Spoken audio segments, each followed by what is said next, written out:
wow, I just learned the Chinese word for hi. But however, I already know the Japanese for hi is konnichiwa. So hello, hi everyone, and welcome to the African Leadership Conversation. I know I'm very happy to be back in this seat, and I know the people with me this morning are also excited to be here. But before that, let me test their level of excitement. So, Nat, how excited are you? 1 to 10? 1 to 10, maybe 9. Wow, that's a lot. Sly? Yeah, I'm excited. I think 8.5. 8.5. Okay. Later, you get to know why we are very excited today.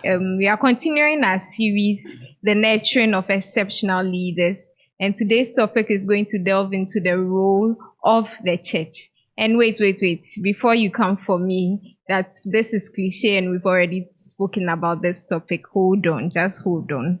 Today, we are not just looking at the role of the church, but we're examining the role that the church plays in nurturing young people from their teenage years or when they come in as little children till maturity, not leaving any stage out at all. But today's focus will delve more into when they come in as little children. And I'm excited to do this with people who are world best in this area and field. So I have with me Nathan, and then I have Sylvester. So Nathan is a pastor, he's an entrepreneur, and he works a lot with young people.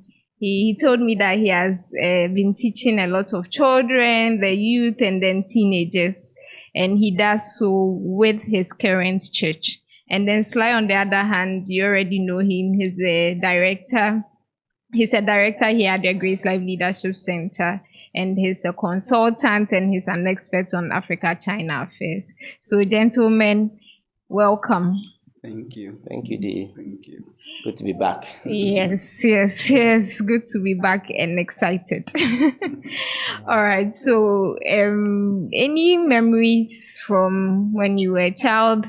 I know you are all Christians, and so you started entering church from a very tender age. Any quick and found precious memories you want to share with us, Nat?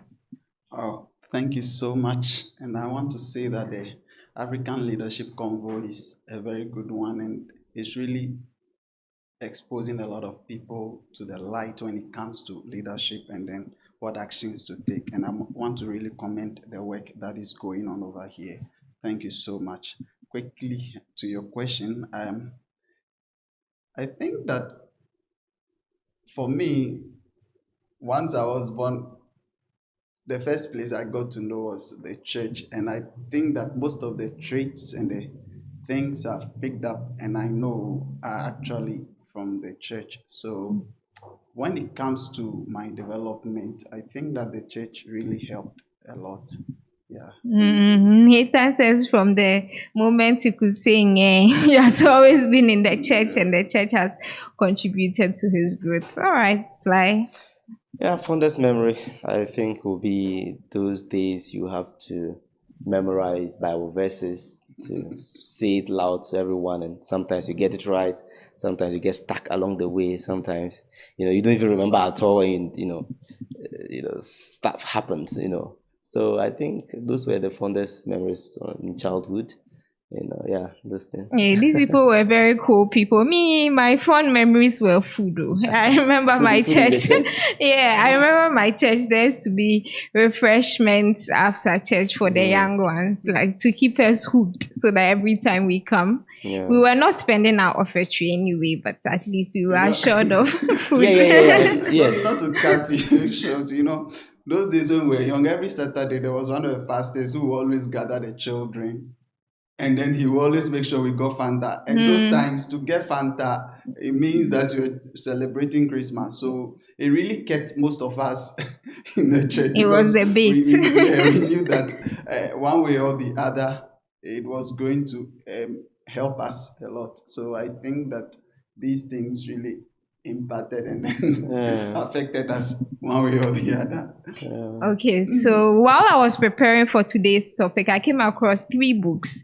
So the very first one talks about brain child. And then the second one was nurture shock. And then the third one is parenting beyond your own capacity. Now, the first book was looking at how you can raise happy and smart children from age 0 to 5 years. And it was talking about the fact that certain early exposure are very critical in the cognitive and emotional like development of a child. And then the second book, which is the nurtured shock, also talked about the signs of attachment and how these things really go to impact children. And they also talked about like the power of praise, how when we're able to like boost the confidence of little ones by using certain words or like encouraging them with certain pieces of words. And then the last one, we talks about parenting beyond your own capacity. It was about the impact of community in raising your child. How, as parents, you need to be very intentional about raising your children outside the family unit. And I mean, reading these books brought one question to mind: where can these children be able to develop themselves aside the home and aside the school? I guess you already know the response to that. A very key place is the church. So, Nathan, I'll head right to you. Tell us everything, spill it all. With your years working with children, with teenagers, and with the youth, what have you seen and what would you want to see the church do more when it comes to leadership? All right, I want to thank you so much. Oh, too many thanks. Please Yeah. go ahead. You know, back to your question, the church has done a lot to help in the development of children. And then I'm also going to speak a little from what I've experienced growing up and then what I've also helped as I acquired this knowledge and then these skills with the children. So I want to say, when I was growing up, I was sent straight to Sunday school. I'm not saying that there were not times I fell short, but then developing the child from the place of the church has its roots in the scriptures. So sometimes there are certain popular scriptures that are quoted. For example, in Proverbs 22, verse 6, train up the child in the way he should go, and when he is old, he would not depart from it. You know, sometimes this scripture too, in a way, makes people think that once you introduce the child to Sunday school and he begins going to Sunday school, the way is in God. So all of a sudden and automatically, the child is going to become a better person.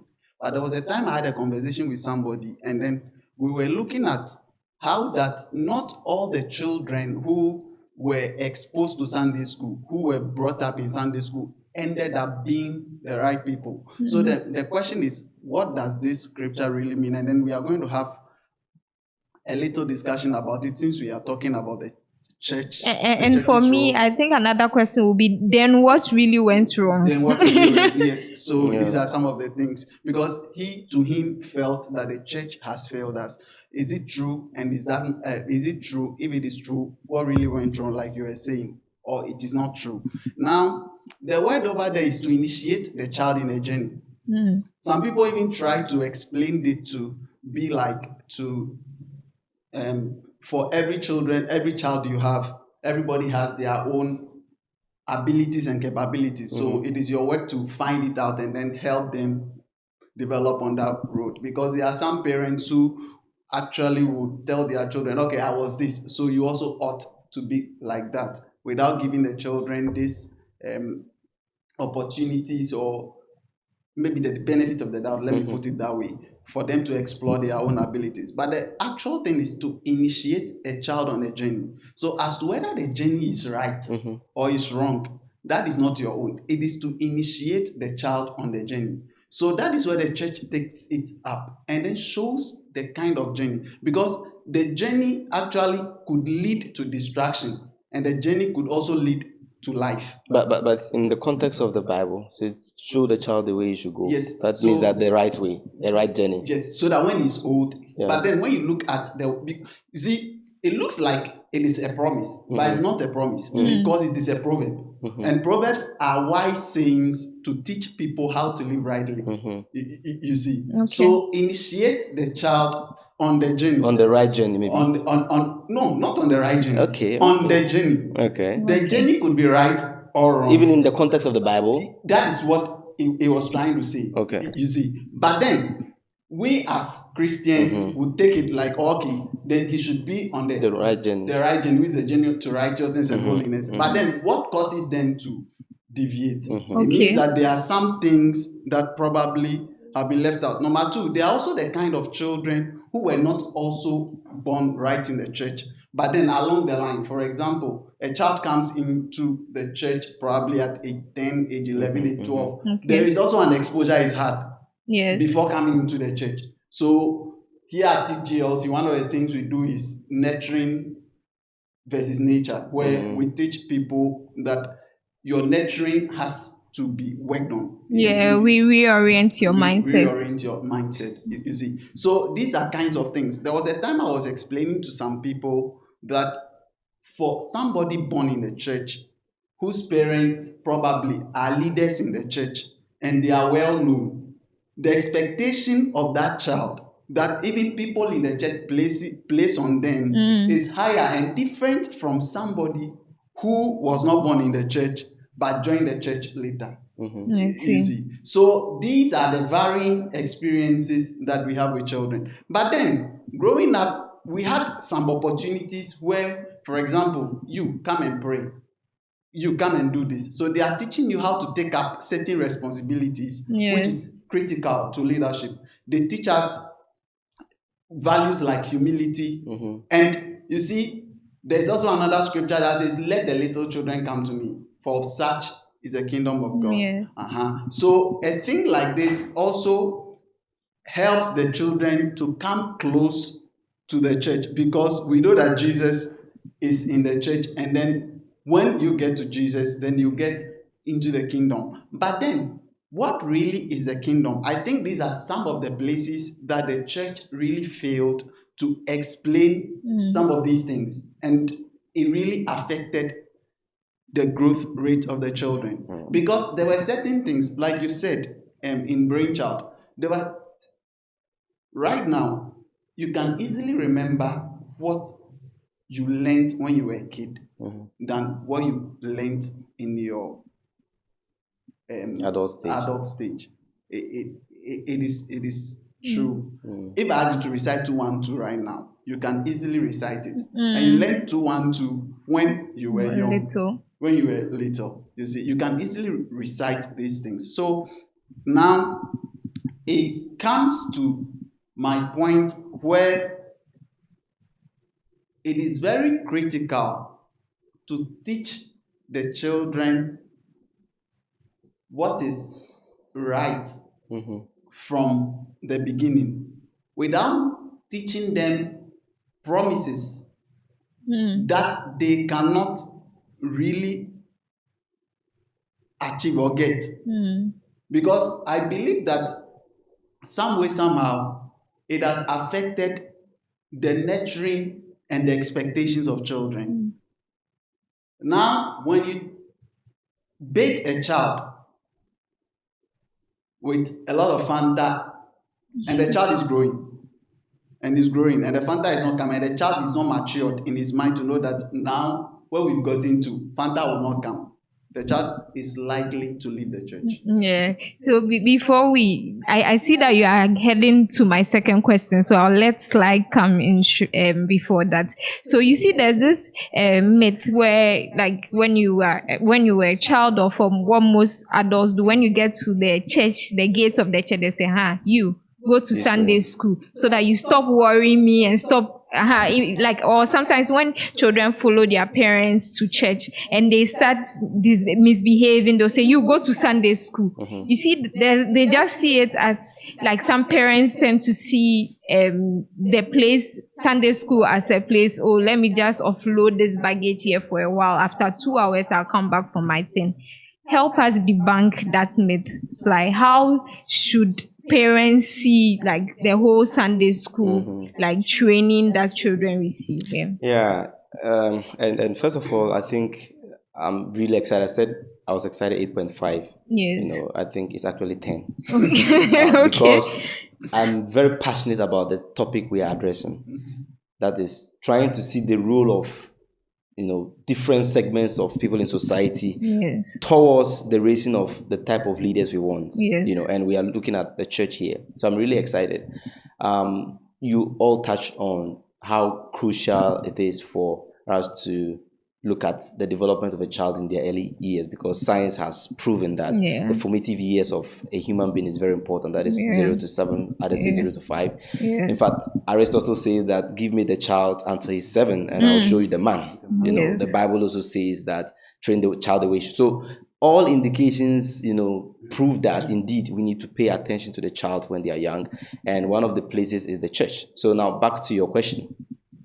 I think the reason, parents do that partly is because the child is very naughty at that age, and they might be crying. They are looking while the pastor is preaching on something that the mother has gotten into, the spiritual level. The child is now, worrying them for toffee. So they are like, no, don't worry my spiritual journey. You go to the Sunday school. So I think we need to look at it from that angle, where it is not entirely bad for parents to say that, look, Kofi, stay at Sunday school and let me focus on the hard things of spiritual matters, right?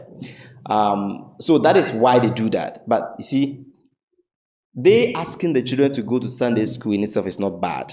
But what happens at the Sunday school is what we should look at. Yes. Right. So that what is the Sunday school teacher teaching? What is the Sunday school madam teaching? Yes. That is very important. Okay. Which aspect of the Bible should be exposed to the child at that age? Because I think the church has not really has not really gotten the right way of nurturing these children when it comes to the Bible. Because you go to some churches and all they are doing at Sunday school is to sing. Yes. To sing some songs related to Jesus and Abraham dance, then dance and all of that. I think that is not right. Because if the formative years of the child is very important, then it means that we need to get that speech right. Yes, right. If we don't get it right, then there's a problem. Okay, where they need to expose some biblical stories to the child, and kind of let them know the lessons from it, the ethical aspect of it, and those kind of things. I think that is very important, at the Sunday school. Now, if we should get the Sunday school right, then we need to get the Sunday school madams and the Sunday school teachers right too. Exactly. The caliber of children a Sunday school madam will raise would depend on what the Sunday school madam carries in herself. Yes. Right? So the teachers who handle these children at the Sunday school level are very, very important. The church should pay attention, because it's garbage in, garbage out. Yeah. If the teacher doesn't teach right, the child will not learn right. So I think it's a whole, nuanced kind of issue where the church should look at the type of teachers at the Sunday school. The parents should also observe at which stage the child should stop going to Sunday school, because some of them are very smart, and you can actually let them come listen to the hard truths of the Bible when you are in the main church. You see, so yeah, that is the little I can say about that. Children's development, upbringing is very important, and the church has a role to play. However, we shouldn't really have a lot of expectations from the church because of the number of times or the number of days that the children have access to the church. You see, let's say we have about 54 weeks in a year, and let's even assume that the child goes to Sunday school every Sunday. That means that the whole of the year the child has only 54 times. Not even. With that, yes, I disagree. I want to hear from Nathan. There was a time that I was doing that calculation with my Sunday school children, and I was telling them that actually that year Sunday started the year, and now if it is a 365 day year, the first day of the year, the first day of the year appears 53 times in the year. So I was calculating it with them, and I told them that Coming to Sunday school, 3 hours or 2 hours every Sunday is more or less like spending 7 days non-stop in the church in the whole year, and then you are done. Do you get it? Okay. So it's like you've sat down in the church 7 days, not going anywhere. So that is what has been split 2 hours or 3 hours every now and then. Yeah. But then, what really is the Sunday school? Is one of the things we have to see. It's very important. Now, when you go to our school systems, the other time you had a discussion on leadership from the pulpit. One of the things that you spoke about was how that the church introduced education into the systems. Yes. Now, when you go to our schools, every class has a kind of particular group age mates. So when you get to maybe a class 3, the average age might be 9. When you get to class 1, the average age in the class might be 6. Yes. But then look at this. In the Sunday school, there are various people from various classes, various schools, because they are not, mind you, they are not attending the same school, but then they are attending the same church. So what we do is to make sure that we put them into categories, into age brackets. That is also good. So that this kind of age bracket, we know that we are exposing them to the stories of the Bible and showing them memory verses behind the stories of the Bible. Yeah. There is also the other group that we are showing them, okay, memorize the scriptures. Know this, know that. And then there is the other part, the other age group, where for them, we are preparing you to go and join your mothers. With your question on, you go to Sunday school, you do this. Sometimes children tend to disturb a lot in church. Like and then those who really do not understand the essence are the ones who actually sack them, you, with force. Sometimes children are also very stubborn. They know they are supposed to be in the Sunday school, but then they want to disturb. Because there is a particular age group that when you get to, just like when you go to KG, even they know that they have to be in KG, and then they see their peers over there. So for them not wanting to go to the Sunday school means that they have to be led. Let me use that word, led rather than controlled. They have to be led so that they can. So the way and manner in which the ushers do that is very key, because children are very sensitive. When an usher leads the child to the Sunday school in the way the child appreciates, the child wants to come to the Sunday school. I'm curious to know what Diana thinks about me saying that we shouldn't really have a lot of expectations of the church because of the limited amount of time I feel like that the child has with the Sunday school teachers. I think that even 52 days is a significant time, because if there are 365 days, that's like quite a significant amount of that time. So I think even if it's one day, it should count. Which leads to my next question. Can these teachers offer more than just singing and rhymes? Can they offer us even more to the extent of mentoring these children? Yeah, so like Sly said, you can offer more when you have more. You cannot offer more than you have. So it is very key that those who are handling the children are really well overseen and they are well brought up so that they can handle the children. This is what a great man said. He said that the things I'm teaching you, learn it well so that you can also teach others who can also teach others. So the expected, and it's more or less like our education system. The same thing some people learned in class 1 was the same thing we also learned. Maybe unless there's a change in the syllabus by the country. But then the same things are being transferred over and over and over. So what it means is that if those who are receiving it do not receive it well, those who are receiving it to also transfer do not receive it well, it means that there will be a problem with the things that they are transferring, and then the error will continue, and then you will see the crookedness along the line. So it is very, very important that the teachers, even if it is 2 hours, even if it is 3 hours, are well brought up. That is how come they have to also have special times where they themselves are trained. And just to chip in, this is a very important question. Can the church offer more? Can the Sunday school teachers offer more? Indeed, they can, right? Number one, The Sunday school teach, okay, let me take it from the church as a whole. What type of programs, events, activities does the church organize for children in the Yeah. church Yes. apart from the Sunday school? Yes. For instance, what we see is Christmas Carols plays and shows, right? Yeah. To act But out is it Jesus not is to cut you? The yeah. Sunday school is all like the school. So Okay. what can they offer? When you say Yeah. apart from the Sunday, it's more or less like they are only teaching them the Bible. But then Okay. it entails all the activities. Maybe he Yeah, meant so- apart from the Sunday Yeah, teachings. apart from the Sunday teachings, what else does the church arrange for the children? I think Yes. that is also very important. Yes. For instance, going on some outreaches, to give out donations, Yes.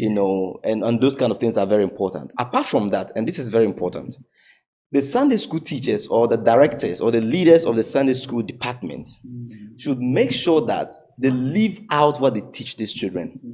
In fact, some of these Sunday school teachers happen to be teachers in the schools of these children. Yes. Now, Some of them. So what you are teaching them in church must be acted out in reality. So that, for instance, you don't teach the child empathy in Sunday school and go to the classroom, And not show KG1, it. and not show it. The child will be confused. What is happening? The sir in the classroom is different from the Sir in the church. Sunday school, So it's very, very important that the managers or those who are handling these children make sure that their lives become a testament of what they're teaching. That is the biblical truth that they're teaching. Very, very important. If you are teaching selflessness, if you are teaching empathy, if you are teaching, kindness, whatever it is, some of these values that are very ethical, they should be acted out in school. And in fact, it might even be that the head teachers of some schools are Sunday school teachers, because Exactly. I know some churches who place a lot of value on the Sunday school. Because of how important it is, like in the formative years of a child. Yeah. And that's, in fact, even in education, I learned that in certain countries, the amount teachers in the basic school take is higher than those in the like university a level. country like Finland, right? yeah. I read about it and I've confirmed it because of how important it is Yeah. during the formative years of a child, right? So, and children actually pick more practical things than they are taught. Like they learn, they mimic. Right, so that if they realize that you are different from what you are doing in class, they become confused. The same with parents. The children should see parents act out what they are being taught in Sunday school. So the role is like all encompassing, from the teachers to the church itself to the parents. I think they all have a role to play. I remember a time where I also teach children in church. So there was this time where we wanted to roll a Spanish class for the kids, and they were very excited. So they kept reminding me every Sunday, when are we starting our Spanish class? Because it wasn't just beyond the maybe Lion King story or something. Just really wanted to be part of their journey, offer more to them. Right. And so, for instance, I could recall this when the year began, 2024. I told them that I'm giving you an assignment. When the semester concludes, make sure that your least grade is third. Like you should be third in class. And this Sunday, some of them came up to me. Their results were out, and a lot of them were able to like meet that timeline I gave them, the target, and I rewarded them as a result. So we are saying that yes, there's more that the church can offer. Don't just put anybody as a Sunday school teacher. Make sure that you develop a curriculum. Make sure that you train these children, because whether you like it or not, even if they spend one day of the week in church, it's a significant amount of time. And they need to be given platforms to operate even within that Sunday school level, right?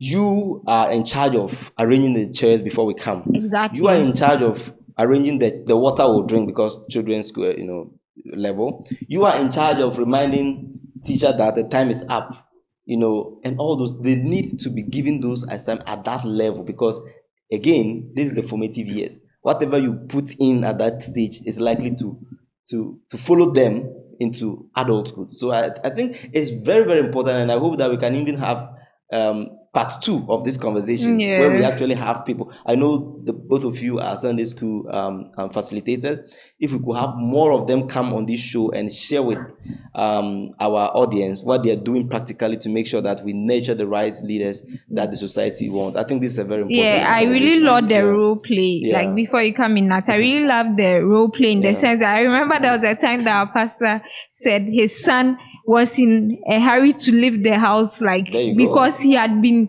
given a task of doing something in church. He never wanted to be late, wanted to be on time, was putting pressure on the dad. Let's leave. Exactly, understanding his role. Nathan. Children are really motivated by most of these things. Children are very, very motivated. You know, there was a time we were having this program in Sunday school, and then I started sharing out roles and said, as for me, you won't give me some. Because of that, I am not coming again. And so you have to find a way to handle a situation like that, especially when the role is limited and then everybody has to, or some people might feel left out. But then children tend to be motivated. It is very, very deep. It's a very deep statement when Jesus says that you must be converted and be a child. Because children have special traits, and these are the traits that we are looking for in them so that we can nurture. For example, they have which are also key to leadership, because we are talking about leadership. Now they have a trait of easy forgiveness. Now you will see a child. I don't know if you guys had experiences like that, but then you fell into a quarrel or a conflict with your friend when you were children. Hey, I'm not talking to you again. Tomorrow, or even after 5 minutes, they are back at it. They have this trait of humility, but then it must be worked on, because these are seeds that must be nurtured so that they can grow and then they become big fruits. Now, number two, many of the traits of the parents are also found in the children. And it is very, very... an apple doesn't fall far from the tree. It is very, very... So, and there are emphasis in the scriptures, and these are some of the things that we base on. So, like Sly was saying, that it goes beyond just the Sunday school church and then the teachers of the Sunday school. You see, the church actually begins in the home. And research has shown that now, when a religious home, let me say, and for this matter, the church or a Christian home, and both parents are involved in the life of the child, the probability that the child becomes a better person in life is very high. I think about 80% of the time. When the father is not involved, sometimes like 50 or 20%. I've forgotten the numbers. Before we speak about broken homes that you guys spoke about in the last episode. Yeah, so an ardent listener. Now, what I'm trying to say is that the home is the first place for the Sunday school. History can be said of people like Susan Wesley, who handled her children, and then we know what great people John Wesley, Charles Wesley became in life. And then up to today, John Wesley and Charles Wesley have been influencing us. Because if I lift a particular hymn right now, you will realize that it was Charles Wesley who wrote it. And then it still has an impact in your life. This is what Paul says. I have seen that there is an incredible or a sincere faith in your mother, but it was first in your grandmother. And I am convinced that it is now in you. What it means is that if your father, like Sly says, children expect to see their parents acting out the values they were taught in church. There was this child who always saw the father line. So she also took it upon herself to become the best liar in the school. The kind of things she told her classmates and even her headmistress. The father was summoned to school. And the father, these things are not true. And he said, I always see you telling lies. And that is how it comes. So like we're speaking about, these are the traits. And actually, these things, when nurtured right, that is how come I said, initiate the child on the journey. When nurtured right, now they become good things that helps in the child's leadership as he grows to become an adult Yeah. and even into an old man. Yeah. Now, there are problems with a child, and there are problems as a child is growing. But all these problems can just be categorized into three things: lust of the flesh, lust of the eyes, and the pride of life. Every child wants to have a name. Every child wants to become somebody. Every child is ambitious. Every child has all these things. But then these things have to be um, nurtured in the right direction. Yeah. That is how come it is very important. Almost all great leaders who were Christians said that they were able to become great leaders because the Bible was part of their Yeah. journey. Yeah. So it is one of the things that I really want to put across. Yeah, I would take it up from there and then ask this question. So, having identified that there are genuine challenges, even at home, Yeah. and that the home is the first Sunday school and all that, how can the church then serve as a correctional center for some of the places that parents fall short of? I want us to genuinely discuss like some of these challenges and offer solutions so that these Sunday school teachers or the church can pick it up from there. What do you think, Nathan? Truly, the child needs help. That's why he's a child. But then, one of the things that the church can do, you see, when God was correcting the fall of man, he sent Jesus as a child. Now, this is what happened. In the old covenant, this is what the family has to do. They were supposed to read the laws or the teachings they were taught into the hearings of their children at all times. He said in the morning, in the afternoon, at night. So every time they were supposed to have it imbibed in them. And then the more it is in them, the more they tend to express it. Expression begins from the point of knowing it and knowing it more.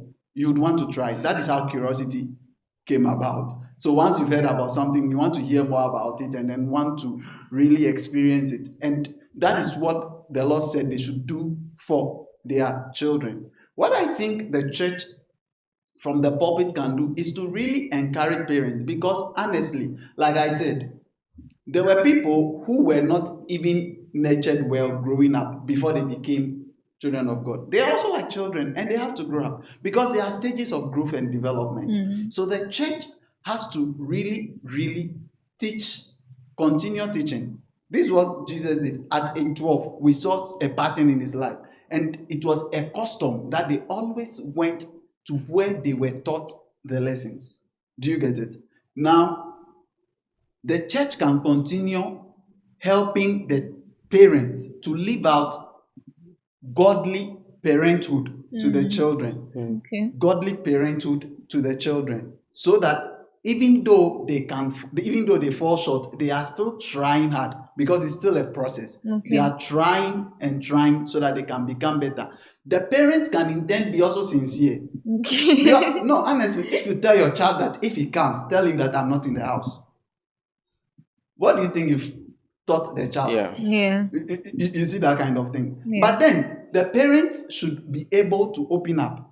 When he says that do not aggravate your children so that, or do not provoke your children onto wrath so that they become discouraged. These are some of the things he's trying to say. Because what you are trying to make me know, you are not exemplifying it. So it is very hard for me. So I really think, now I said that the church began from the home because that is the first point where the child begins to know certain things about God. Yeah. Now, there is a home called a Plymouth Brethren Home. Now, the Plymouth Brethren Home, they saw every home as a church, and the father of the home is a priest, the mother is assistant priest, the children are the church members. So they are even living out the values and the qualities of it that are imbibed from the church in their home. So it helps them not to deviate, not to go away from what they are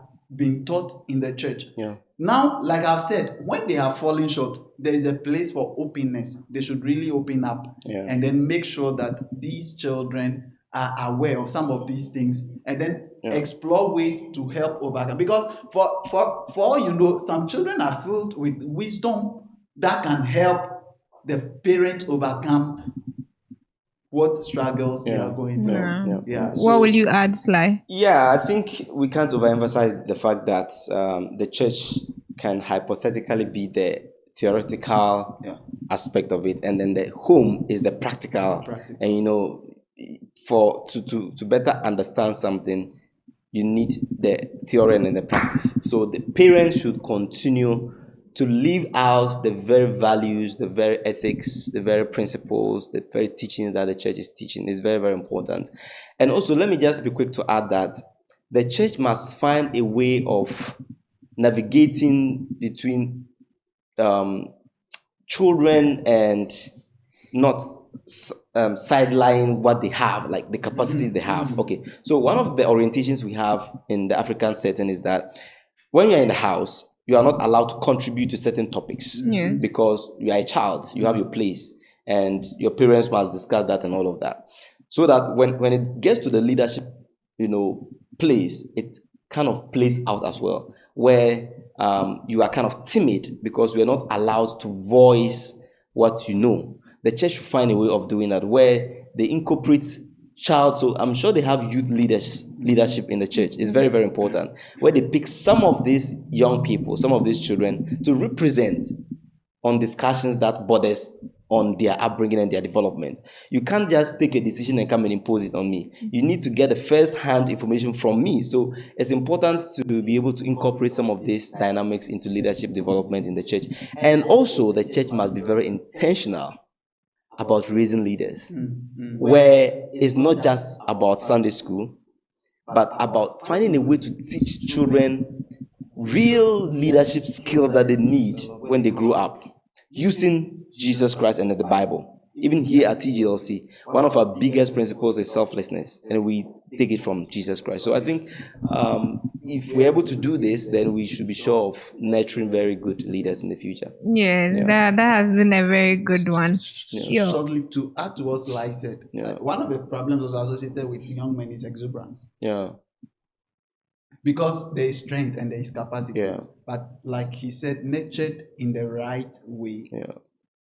Exploring their values and then also looking for the abuse, especially in this changing world. Because the way the world operated in the 1900s is different from how it is operating in this 2000s. So these are some of the things. Thank you. Church, you really have a huge assignment for you. There's more you can do in nurturing children, in nurturing the youth, in nurturing teenagers. So buckle up. So your final words, gentlemen. All right.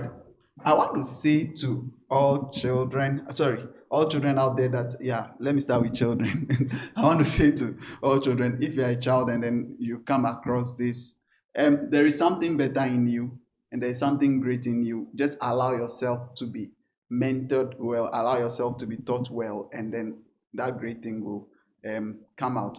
Also, I want to tell parents that in as much as they are trying to prepare the future for their children, they should also work hard to prepare the children for the future. It is very, very important. Thank you. Yes, Lai. Once again, this is an opportunity to let all viewers know that when it comes to raising the right leaders we need for our society and solving the leadership problem of Africa, everyone has a role to play. And today we just discussed what the church's role is. You might think that you are not a pastor in the church you attend. You might think that you are not a Sunday school teacher, but hey, you still have a role. Once you are in the church, you can serve as a mentor to some of these children. Once you are in the church, you can serve as an inspiring figure to most of these children that attend the same church as you. So we all have a role to play to raise the type of leaders we need for our society. So instead of complaining about bad leadership, let's get to work because we all have something to do. Indeed, we all have a task ahead. There's a huge one.